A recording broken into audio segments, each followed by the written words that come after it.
Local 4 News starts now with a breaking news alert.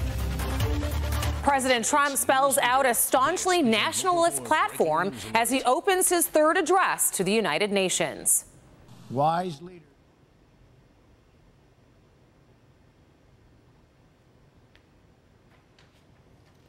But first, a federal grand jury indicts a former Fiat Chrysler engineer for allegedly lying about emissions controls. And that does top our news this noon. Thank you so much for joining us. This former Fiat Chrysler engineer is looking at federal criminal charges for his role in the company's emissions scandal. In that scandal, Fiat Chrysler has already paid more than $300 million in penalties. Let's get to Local 4 business editor Rod Maloney joining us now live in the newsroom with more. Rod? Well, Rhonda, Fiat Chrysler settled with the feds in January on the civil side. This is the first criminal charge attached to that scandal that had 100,000 diesel engine vehicles sold with improper emissions equipment. If this sounds familiar, it is, because it's similar to the Volkswagen emission scandal, but there are some minor differences. In Volkswagen, engineers altered some engine software to only reduce emissions when being tested by the EPA.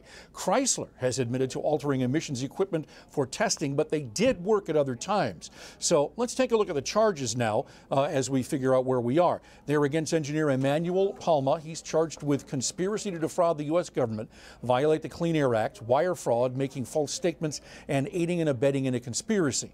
The vehicles involved are eco-diesel equipped 2014 to 2016 Jeep Grand Cherokees and Ram 1500s. The charging document goes into great detail about what engineers did and how they handled the installation of a so-called defeat device, and then not disclosing that device to the EPA and the California Air Resources Board when they did their testing. The document goes on to say that the engineers did such a good job at selling their so-called clean engine regulators that the regulators approved the engine. The indictment goes on to say that Palma is just one of two engineers involved in this case, which means there is a likelihood that the case could go much further. And as usual, actually this is not unusual, because you may remember in that Volkswagen case, which was settled for more than $2 billion in fines, one of the highest fines ever recorded in the industry, there were individual engineers indicted in that case as well. Most of them opted not to come back to this country, although one did, and we covered that. But there's much more to talk about with this indictment, and we're going to have more on that coming up on Local 4 News at 5 and 6. Reporting live in the newsroom, Rod Maloney, Local 4. All right, Rod, thank you. Meanwhile, President Trump just addressed the United Nations, the president issuing a stern message directed at Iran while touting what he calls the accomplishments of his administration here at home. Let's get to Jay Gray. He is at the UN and joins us with a closer look. I have the immense privilege of addressing you today as President Trump stands to address kings, presidents, and leaders from around the world. His speech to the UN General Assembly is framed by a growing global crisis: how to deal with Iran, after allegations Tehran ordered attacks on oil fields in Saudi Arabia. All nations have a duty to act. No responsible government should subsidize Iran's bloodlust. The president must also deal with growing calls for impeachment amid reports he tried to convince the president of the Ukraine to investigate political rival Joe Biden. The two leaders are scheduled to meet on the sidelines of the summit tomorrow. If you want freedom, take pride in your country. If you want democracy, hold on to your sovereignty.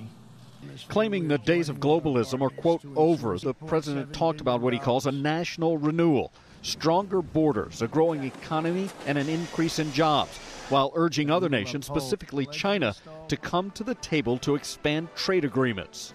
Our goal is simple. We want balanced trade that is both fair and reciprocal. President's time on the world stage, for the most part, focused on the situation here at home.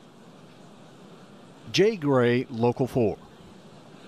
Jay, thank you. Meantime, calls for impeachment for President Trump are growing louder on Capitol Hill, and it's becoming more difficult for House Speaker Nancy Pelosi to ignore them. Pelosi meets this afternoon with her Democratic Party caucus in the House, where more members are calling for impeachment proceedings to begin.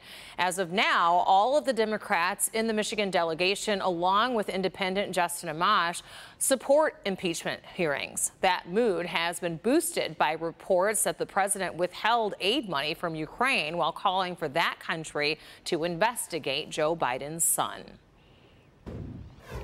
And developing right now, the investigation continues after a massive apartment fire on Detroit's east side. Right now, the fire is out, but last night the flames could be seen for blocks. Thankfully, all of the seniors that lived in this apartment were able to get out safely. Larry Spruill joins us now live. And Larry, are we learning any more about what caused this devastating fire? Good afternoon, Rhonda. A lot of new information that we just learned within the last 10 minutes or so. We do know that once again, everyone is accounted for. Last night we learned that about 10 people were missing, but everyone is accounted for. Also, the firefighters that were injured yesterday, they were also okay as well. But take a look at the extensive damage behind me. This is the first time we are getting a close look at the damage. 3 stories high. Most of the building is completely destroyed and completely damaged. Let's take a look at the video from last night. I was out here last night, and you can see the flames and the thick black smoke just all in the air surrounding this entire senior citizens building at this very hour. I just spoke with Deputy Chief Ornell. He tells me that they do not know the official cause just yet, but they do know that the fire started on the outside. I spoke to several people out here last night and this afternoon.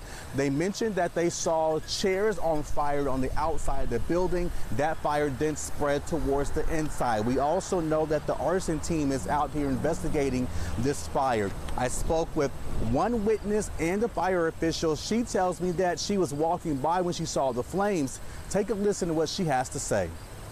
Something just told me, run around to the back and help the people get out, because I can't get them out the front because the front is exited off from the fire. So I runs around to the back, slides under the gate, and goes to helping pulling people out with wheelchairs. They helping them, picking them up. We got people from everywhere just running in and out the building, trying to get everybody out safely. We don't have a cause yet. Our arson investigators were here all morning.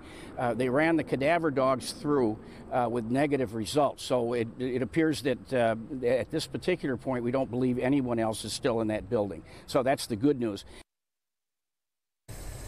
But still going on right now, fire inspectors are out here doing their initial and final investigations. But once again, I also talked with the property manager here. She is now speaking with the tenants that were inside this building. Where can they live? Where do they go from now? What do they do? I'll have that answer coming up tonight at 5. We are live on Detroit's east side this afternoon. Larry Spruill, Local 4.